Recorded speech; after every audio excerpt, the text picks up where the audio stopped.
Peptides are powerful and often misunderstood. But we're here to change that. I'm Dr. Kylie Burton. And I'm Jessica Briecke. This is Pep Talk. Peptides Unpacked. Science made simple, results made real. Here's a wild stat.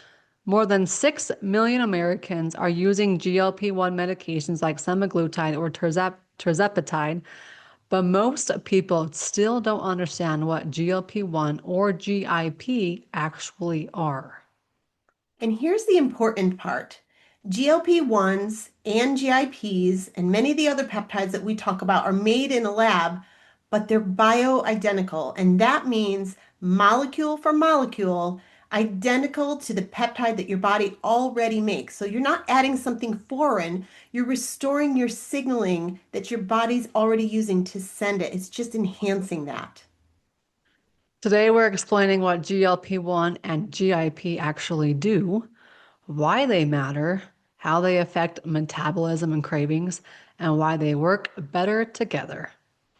But first, we need to do a little quick vocabulary lesson so that the rest of this episode makes sense. So I'm going to go ahead and jump right in, Kylie, because as I talk and educate everybody about these things, there are three words. They all start with G's and they get a little bit confusing. So we're going to go over those really quick. But once you get them, everything else about these incretin hormones are going to become a lot clearer. So the first word we're going to talk about is glucose. Glucose is our fuel. It's sugar in the bloodstream. That's basically what it means. It's your body's primary fuel. So think about if your cells were cars, glucose would be the gasoline that we're putting inside of that. So every time we eat, we are pulling the sugars kind of out of whatever we're eating, and this is what is fueling us overall. So glucose, the fuel, it is the blood sugar in our bloodstream. So that's number one. It's also what is tested inside your blood work. So, as Correct. we're So going through these three G words, you can correlate glucose, A1C, like that is the blood sugar in your blood at the time of the blood draw, produces the result inside your labs. And out of the right. three G words, that is the only one you will find in a lab marker. Right. And there's different glucose markers too when you talk about labs. So we have our glucose marker itself, which is a snapshot of what's happening in that moment. But then we have our A1C, which is a blood test that we use that kind of looks back and see what the body's been doing over the last couple of months. So, but both of those are only going to be telling us what our body is doing in response to the blood sugar levels. Next up, we have glycogen. This is the stored fuel. So our liver and our muscles use this stored glucose as glycogen, or it stores glucose as glycogen. It's like your fuel tank, your backup supply. So when we consume food and if we consume more than we're actively using in our cells in the moment, the excess, if our body is performing right, is going to go on to the liver. It's going to turn that kind of into fat storage. So any excess goes there. And then when the blood sugar drops down, that's where the body is going to go for those reserves because we're not constantly eating and fueling as we go about the day. We obviously eat, whether it's 3 meals or multiple small meals, whatever it is. So it will go to those reserves. So glycogen is the stored fuel tank that we have. Yeah. Back when I was doing my nutrition degree in college, I have a bachelor's degree in nutrition. And that was what, 2010, 2011, 2012. The concept with glycogen when it came to athletes and correlate this in your mind is when, say, you had some cross country runners and they would go run 5 to 10 miles a day for training, then they would want to refuel their glycogen stores in their muscle. So then they would carb load. And that Right. was the solution back then to getting these glycogen stores in your muscle. So glucose, blood sugar in your bloodstream, or sugar in your bloodstream. Glycogen are your stores of glucose. Right. Exactly. And then the last one we're going to talk about is glucagon. So this is why they're confusing. We have glucose, glycogen, and now glucagon.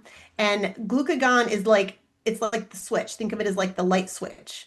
Glucagon's a hormone that's made in the pancreas by the alpha cells, and its job is to raise blood sugar when the body's blood sugars become too low by telling the liver to open up the tank and release some of the glycogen that was stored. So glucagon is like the emergency fuel switch. It's turning on the body's ability to use what we have stored. It's a communicator. That makes sense. I got it. Yep. So All now right. that So we've got these three straight, insulin, where does that word fit? okay, so insulin is made in the pancreas by the beta cells, where so glucagon by the alpha cells, insulin in the pancreas by the beta cells, and its job is going to be basically to escort glucose out of the bloodstream and into the insulin dependent cells so that we can use it as fuel. So without insulin, and we're going to get into exactly what that looks like here in a minute, but without insulin, that blood glucose is not going to drop down. It's not going to go into the cells. We're not going to be able to use it to make energy in the body. Hmm. All And that's right. where your diabetics have problems is when they're, type 1 diabetes, they're not producing the insulin. So the blood glucose stays in the bloodstream, jacking up their numbers, and you get 200, 300 plus blood glucose Yeah, levels, and that's a major problem. it's a So little bit. insulin is what takes the sugar out of your bloodstream and gets it into the cells for your body to utilize it. Yeah, Awesome. I'm gonna build a picture because this is a really important thing for people to understand the difference between a normal, healthy insulin responding and using cell versus one that is insulin resistant. All right. So we're gonna imagine that on the outside of a healthy cell is like a door lock. All right. And that door lock is called the insulin receptor. All right. So it's a little thing and we're just picturing it as a lock. Insulin is going to be the key that fits into that lock to open up another doorway, another pathway. All right. So when the key fits into that lock, it opens the doorway. It's called the GLP-4 receptor. And that's normally inside the cell. But once that door lock is done by the insulin going to that receptor, once we unlock that mechanism, that chute or doorway, that pathway opens up at the cell membrane and it allows blood glucose now to enter the cell. So insulin unlocks the door, it releases that door, it opens up that pathway, and now glucose, remember our fuel, that blood sugar, is entering the cell to make energy. All right, so hopefully that's a good understanding of a Mhm. healthy cell, what happens. But when we have an insulin resistant cell, one that's just not responding, we're going to think of that door lock as like it's got a jam. Maybe it's rusted up. It's unresponsive. And the key just isn't going in like it should. It's not fitting that lock and turning the key. And when that key is not going in and turning, that doorway for that GLUT4 doorway is not opening up. It's not opening up the pathway for the glucose to come in to the cell. So what happens is glucose now stays high in our bloodstream. The glucose stays high in the bloodstream. Insulin's not responding because it's not responding to insulin. And now the body's like, "Oh my gosh, what's happening?" It's freaking out a little bit. So what does it do? It produces more insulin because it's not Mhm. responding to what it's initially sent out, so it's going to make more insulin. Well, the door lock is still rusty. It's still not responding. So we get into this cycle of the body producing more and more insulin, and the body's just not listening. So the glucose stays high. And when the glucose stays high, when the body is not using it, the body's going to store it. It's thinking it's extra, it's excess. So it now goes to the liver, turns into fat for those storages of the glucagon that we were talking about, right? Insulin cells are like a kid going, "Mom, mom, mommy." We can be really good at turning that out. Those of us that are moms, we can really relate to that. But the cells are basically doing Yeah. the same thing here. They just stop listening to insulin and creates this kind of whole metabolic mess when this is going on. Yeah, that's a great. I mean, I've got an 8-year-old, a 5-year-old, and a 2-year-old, and I'm just like, mom's out of commission for 5 minutes.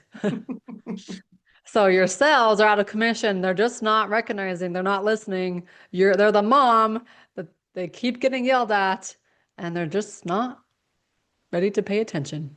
And this also leads to uh, the liver struggling, the liver being kind of bogged down because it's think of your liver too as like a coat closet. And it can only store so many coats before they're like busting out and you've got coats everywhere on every hook and hanging over every chair because it can't handle it anymore. So when we have too Are you many, sure you haven't seen my what is it? When you walk in from the your garage? foyer, your No, mudroom. the mudroom. Yeah, that's my mudroom. Doesn't matter how many times I put the shoes in their bins or I put the coats on the hanger, it just They're busting out. Well, they're that's what busting I out. think. I think of that with the liver, right? So now we have too much glucose in the bloodstream. It's going to the liver. It's turning into fat for these stores that we would use only when, the blood sugar goes low. But it can only handle so much. So when that liver is doing that and if the coats are busting out, the glucagon's busting out, that's when we're going to start seeing things like raise in our cholesterol panels, the liver's Mm, struggling, and it's going to create an entire different stream of metabolic dysfunction because the liver is such an important, busy organ doing over 500 jobs. So when we talk about, we get this wrong, and so many people are still even teaching this, which is mind-boggling. When we think about even our cholesterol panels being off, everybody's like, "Oh, I got to stop eating fat. I got to stop eating fat." This is what, no, that's not why it's happening. There's another reason why this is happening. And it really boils back down to what's going on in the gut and the liver. But liver here in this particular case is a big deal. So if you are seeing a rise in your cholesterol panel, even if your A1C has been okay, you're there. You're insulin resistant, most likely. These are the signs that are starting to show up in your body that your body's not responding and using its blood sugar and its stores effectively anymore. So it has a big chain reaction. It's not just about this immediate problem with fat, and it's not just about blood sugars being too high. It's a bigger picture. yeah. Cholesterol panel in and of itself deserves an entire episode because It it's not does. what we are trained to believe what it is. So when you have this communication breakdown, what can solve the problem? Yeah. So peptide therapy, which is, I've said this to you before, we've probably talked about it on other episodes, probably as a nutritionist and somebody who's been in wellness as many decades as I have, the most exciting thing that we're seeing. It doesn't help just weight loss like everybody thinks. But in this particular case today, we're talking about GLP-1 and GIP. So we're going to first break down GLP-1 and what it does. So the first thing that a GLP-1 does is that there's an increase in insulin when glucose is high, right? We just explained that. Mhm. Glucose is the fuel in the bloodstream, and after we eat in a normal, healthy body where we're producing these peptides effectively, GLP-1 is going to be that communicator that tells the pancreas to release just the right amount of insulin at the right time. Not too much, not too little. It's just going to help us stabilize our blood sugar.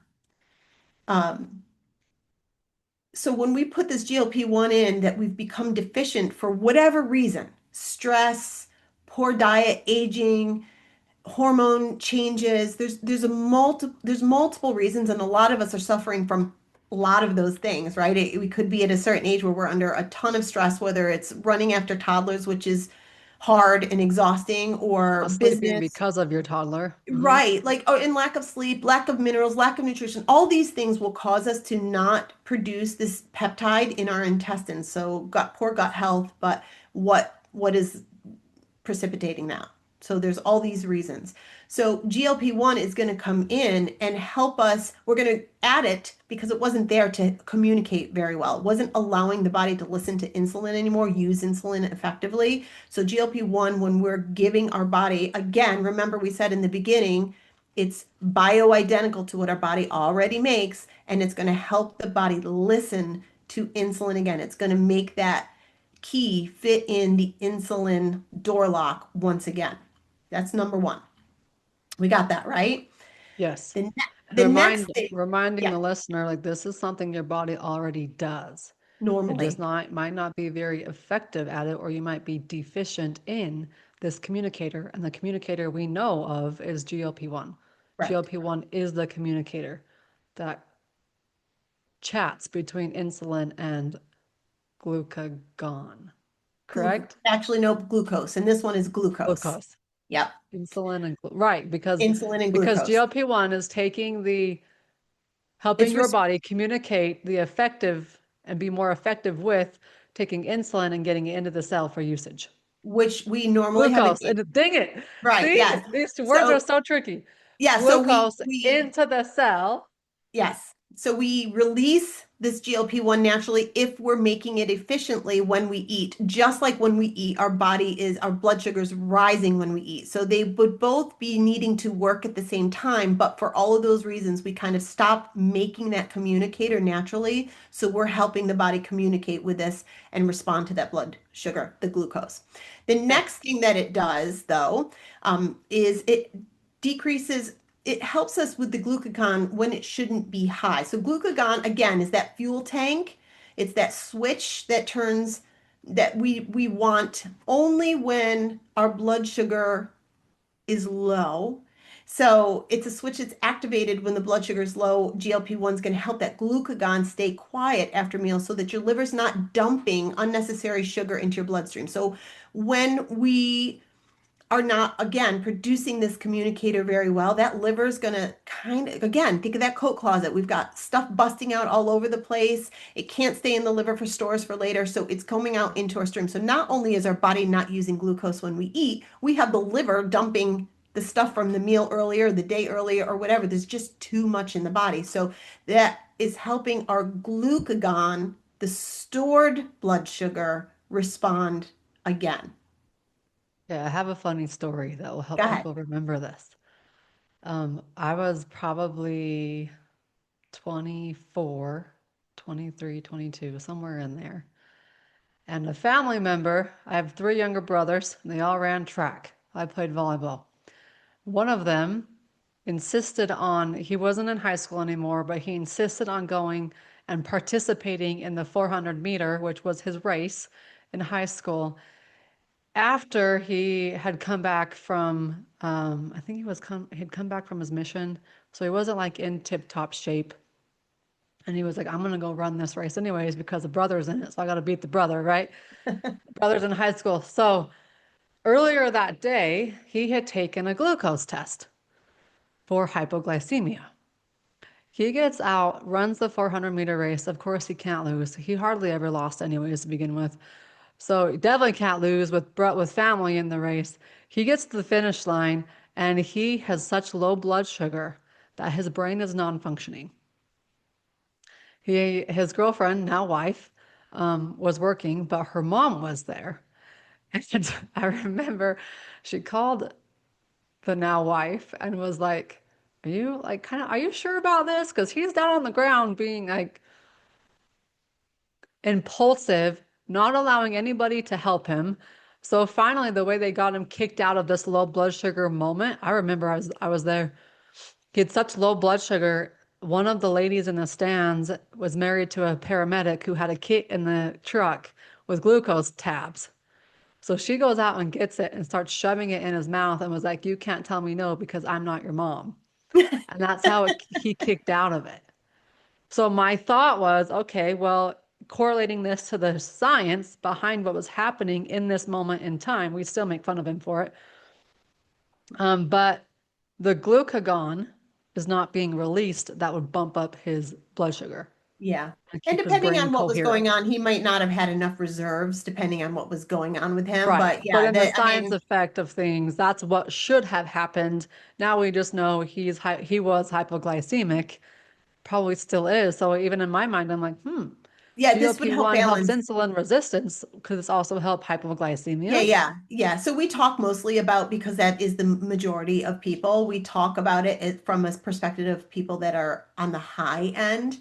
But in general, this is helping with balance. This is helping with communicate. So it is going to rebalance even if you are on the low end. Its job is to rebalance the body and to get it going again. So for whatever reason, Somebody that is GLP-1 deficient, it isn't just about having too high, and they could be GLP-1 deficient and there's just not enough, depending on, again, everybody's metabolic makeup and need is different. Yeah, But this is helping to balance the communication in the body. That's what it does. So even if you're low, this can help to rebalance. We just tend to talk about high because that's most Americans. right. And you can think of glucagon as in the moment of the 22-year-old having just ran the 400-meter is so glucose deficient in his Yeah. bloodstream that his brain isn't thinking cohesively, and he is making a fool of himself on the ground Yeah, I because he mean, can't people, cohere. So just think about when you think about glucagon, all right, it's what's supposed to boost up my blood sugar when you so that I drop, can continue when I'm low. a lot of times that happens during sleep too, and people don't realize. Mhm. They think, they just go to sleep and nothing's happening, but it's rest and recovery. But because the body is still working in that rest and recovery phase, it needs to have something to give the cells the energy they need to do that work in rest and recovery. So during our sleep, our blood sugar, we're going, 8, 9, however many hours of not nourishing the body. It wants to tap into those stores in sleep to keep the blood sugar level. So there are lots of times we need to tap into that glucagon store, not even just in extreme, movement situations like that, but even at rest, we need to be able to we need our body to be at homeostasis, back to a basic high school biology term of homeostasis. We want that with our blood sugar, and without this effective communication, that's going to struggle. So Okay. GLP-1 boosts the communication. Is that also a correlation on what we've heard in other podcast episodes, minimizing the noise, Yeah. wanting to wake up at 1 o'clock and going to the pantry Yes. because glucagon's effectively doing its job in the middle of the night? Yeah, so that people, I mean, people in extreme cases, they do. They wake up and they're like, "I need a midnight snack." Like we joke about it, but it's a real thing, and that's because this whole system is kind of out of whack for whatever reason. All right, let me keep going with GLP. What it's doing, it also slows gastric emptying, which we hear a lot about, and we hear the negatives about gastric emptying being slowed down. I'm not going to poop. I'm going to feel nauseous. I have heartburn. I'm going to get gastro paralysis, like all of the things we hear the negatives, but I want people to understand what's actually happening. So when the gastric emptying is slowing down, it's meaning that the food is leaving the stomach slower so that our body is not getting this sudden shock of energy and blood sugar all at once. It's slowing it down so that we're getting that in our system more gradually. So we get a more smoother blood sugar introduction, less spikes, fewer crashes. And that's also helping with that hunger control and in actually improved digestion. So slowing gastric emptying is not a problem. We want that for those particular reasons. But the side effects that come along with slower gastric emptying, like people talk about nausea and constipation, is typically because the diet itself isn't good. So I have been microdosing GLP-1s for uh, almost 5 months now, whatever it is. And I have never once had an issue with my gastric emptying. Now, in the beginning, I can remember the first time I rolled over in the middle of the night and I burped, which I never burp in general, but I did. And it woke me up. I'm like, what is this? It was such a bizarre thing. But even though I had eaten hours before I went to bed, there was still some stuff in my stomach. And so when I turned over and rolled over on that side of my body, on my left side, I had this burp in the middle of the night, slower gastric emptying. So that's not a bad thing, but we need to make sure that we are supporting by hydrating, getting enough fiber so that gastric emptying doesn't create problems. But it is something that we do want because it does help to keep the blood sugar stable. Does that make sense? Okay. Yep. Next, GLP-1 is also kind of talking to the brain. It's part of the appetite control center. So it helps us with our signaling when we're feeling full while we're eating. It also is kind of helping us decipher when we're really hungry versus sad, mad, frustrated, the many reasons that we might go to the pantry out of emotion or boredom even. those cues are coming back in, and so you might be a person that just heaps the food on your plate and you're still hungry. Now, if you think about your stomach being the size of your fist approximately, and the volume of food when you're a heaping pile of food on your plate, and then you even go back for a second, yeah, you're expanding your stomach. It's making it hard to digest. Number one, you just don't need that much food, but the signaling is off and you don't recognize you've had enough and you're satisfied because the communicating is not happening. So this turns that back on, and it allows the body to say in that plate of food that you've been normally eating, whoa, I've eaten like half of what I normally eat. I'm done. I'm full. I get it. Push the plate away. Amazing response for those that are struggling with portion, feeling satisfied. The food noise that, that's like a buzzword that we're hearing all the time now. People are talking about food noise, and people don't really know what that means. If you've never suffered with it, it's not even just the idea of when am I actually hungry? It's also when's my next meal? Oh, I shouldn't have this because this is bad for me. I'm going to have it anyway Yeah, the because guilt. yeah, the guilt that comes, like all of that kind of goes away because all the communication with our hunger cues are turned back on, and it's absolutely incredible. Yeah, we've got a good story about that. It's Katie's. Mm-hmm. Katie talks about that in a future episode. Yep. So Yeah. GLP-1s help people feel calm around food again. The brain finally hears the right signals, and that's what GLP-1 is. It's a Yep. communicator that sends signals out. So Right. then what is a GIP? Okay. So it's another incretin hormone. It also helps with insulin sensitivity, just like the GLP-1 does. But it's going to work in a different way. So this one is actually going to help us regulate the glucagon. So we talked about glucose and we talked about glycogen with the GLP-1.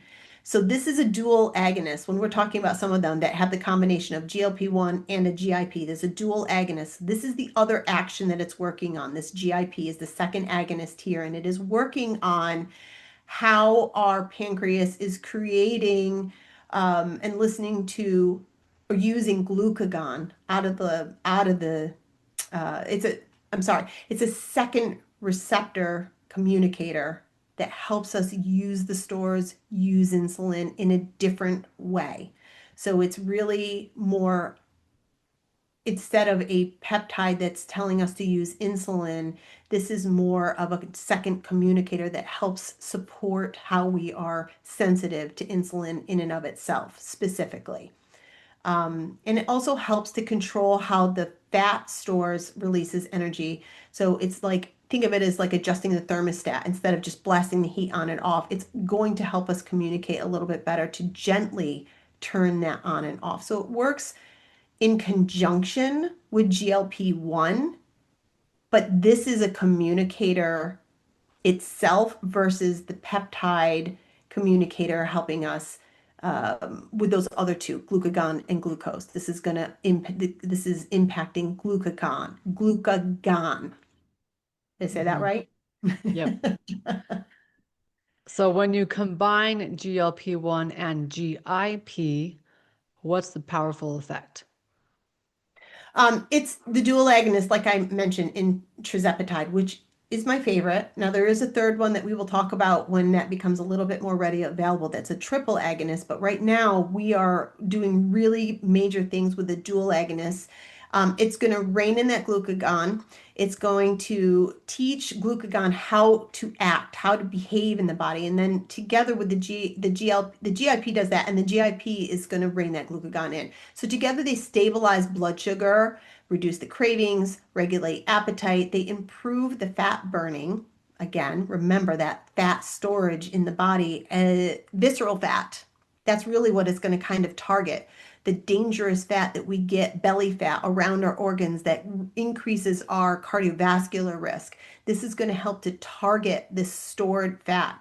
It's protecting muscles, which people don't realize. So insulin is actually anabolic, meaning it builds muscle versus taking it away or using it and eating away at it, which most people think that's what's happening. But insulin actually will build muscle. So when the body is listening and doing all of the right things, we will use insulin to increase our strength, to increase our muscle build. It also restores the metabolic communication, as I've mentioned over and over. This is just about a communication overall in the body. And clinical studies show that about 20 to 25% have better outcomes with the combination than they do with the GLP-1 alone because it is working on multiple things at the same time.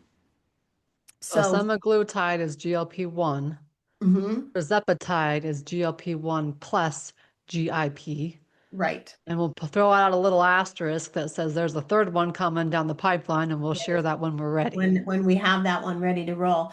I want to say too, for years I've had some people in my office because aside from being a functional nutritionist, I'm a massage therapist. I've been doing this for decades, and I have a couple of people. I have a couple of people that have been insulin dependent. They're type 1 diabetic, insulin dependent for many, many years. Some of them in their 60s and they were diagnosed as a child.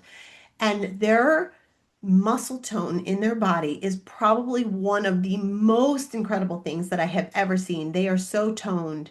In type And 1 diabetics? type 1 diabetics that are well controlled, that are doing what they need to do, Okay. right? So we are not talking about the type 1 diabetic That that goes is, up yeah, and down, up we're and down talking numbers. about, right, we're talking about a type 1 diabetic that is well controlled.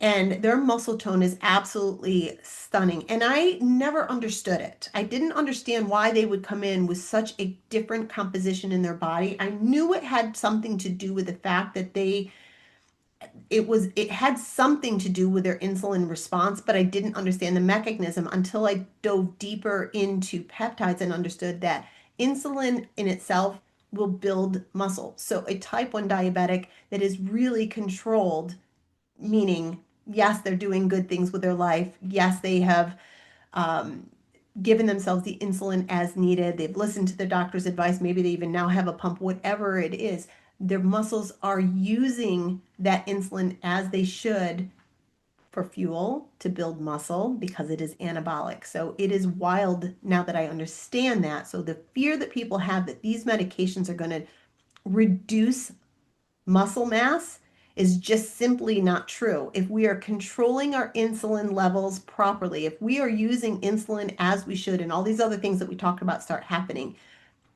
myself included, because this is my personal experience, you will build muscle. This is the first time in my own personal life, just with microdosing, that I've had a better response in the gym than ever.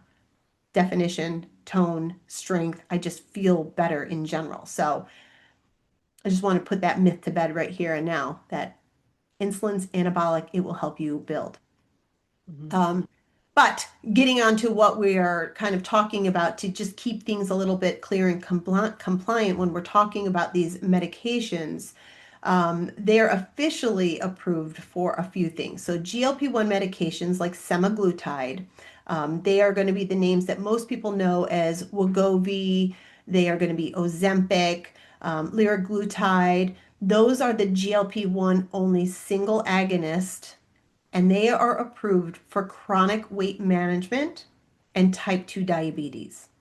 So FDA approved. FDA approved. Those are the preloaded pens that are put out by Big Pharma. They are FDA approved for those two things. So if you are out there and you want to get a medication covered by your insurance, you have to currently meet those qualifications of being diagnosed with type 2 diabetes, or you have to meet a certain BMI in order for your insurance company, if they do cover it, to cover it.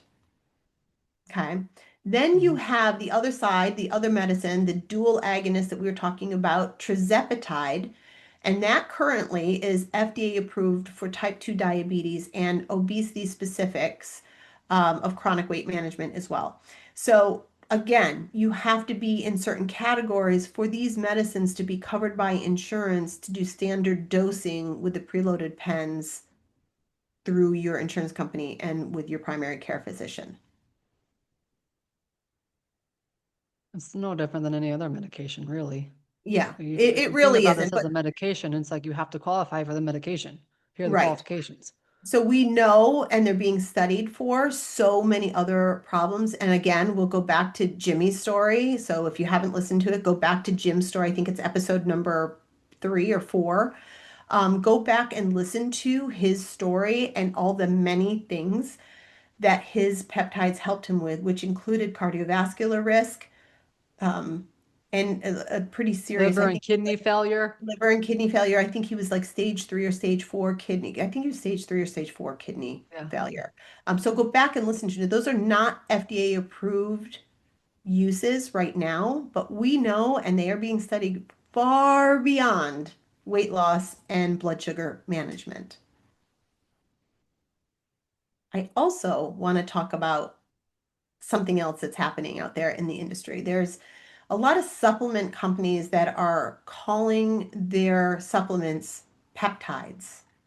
Mhm. And if it were a true therapeutic peptide, you would be required to have a prescription. So Correct. because I want to protect the consumer, yeah, I just told you, in order to get FDA approved drugs, you have to have these certain conditions to get your insurance to cover and whatever. I want everybody to get access. I want it safe access. But I also don't want you to get bamboozled by a supplement company that is out there selling something that they're calling their product peptides. True peptides are prescription only. Now, there are supplements that could potentially help you make them naturally. That is true. If we're doing things like supporting gut health, because these peptides are made in the small intestines, and if we're improving gut health, there could be things that could be done to help naturally improve them. However, I tried that myself. I've done that stuff. I've done this. I walk the talk, and I have specifically targeted my gut to make these peptides on their own with specific supplements to do that. And it did not have any impact on my body whatsoever. So, yes, in theory, it can be done, but so many people have too many metabolic dysfunction for that to help. You And are I going to and I need want a to true. I want to touch on this. And I'm so glad we're bringing this up because it's a requirement to understand that these peptides, the chemical compound of them, cannot be provided in a capsule or a powder form at this point in time. Not therapeutic, right? It is not therapeutic. So when you're hearing supplement companies say that we have peptides or representatives of a certain company, especially when they're in this affiliate MLM model, and the individual who is recommending these quote peptides, they just don't understand that it's not a peptide.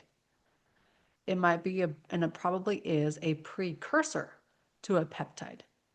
So be very, very careful about what you're hearing and who you're hearing it from and what they're trying to promote Right. because it's not a peptide unless it comes with a prescription. And to clear up a little confusion about what you just said too, there might be some people that, but wait a minute, I thought I could get this peptide in an oral form. Yes. A true Yeah. therapeutic peptide, some of them will come in a nasal spray and some of them will come in an oral form. Those therapeutic true peptides, Sublinguals.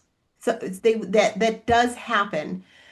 The absorption rate of some of those is not as high as one that is injected, as subcutaneous, because it has to go through the digestion process. So some of that is destroyed. I do say but it still requires a prescription. Okay, so Correct. in order to be therapeutic, if it's an oral form and it's truly a therapeutic thing, it does require you to work with a licensed prescriber and get an actual prescription and get that through your compounding pharmacy.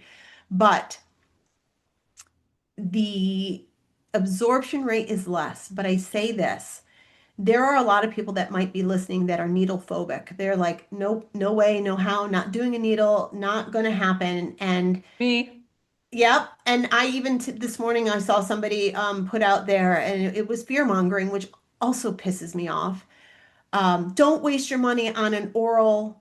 No, they're prescribing, but they're a med spa and they're prescribing, and they want people to get the injectables because there's more money behind the injectables in some cases. And so it was a Switching little these bit med of spas who have been jacking up prices for a long time. that's because it was the only place you could get them for a long time. So I Correct. understand, but Yep. that's shifting. This is becoming more available and more affordable for people. But what is not true is that you won't get any absorption whatsoever when you're doing some of these other forms. It is true you won't absorb them as well. It will, some of this will get destroyed in the digestive process. But if somebody is needle phobic and doesn't want to do a needle, I would rather you get 80% absorption and use of those peptides doing it another avenue than zero if you need the support.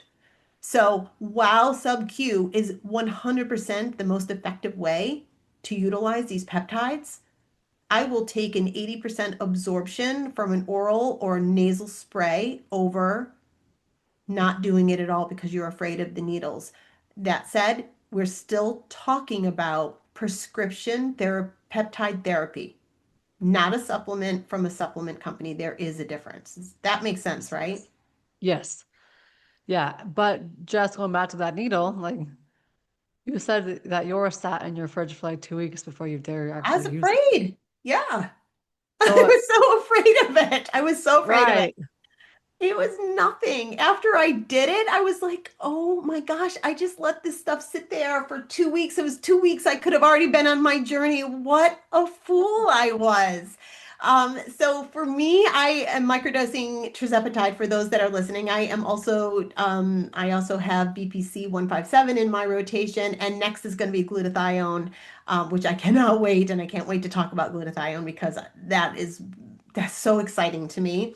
Um, but the needle was nothing. It's a little tiny diabetic needle. I do my inject. You can do them in the upper arm. You can do them in the thigh. You can do them in the belly. I do mine in the belly. You barely feel it. It's so nothing. It's not, it's just not a big deal.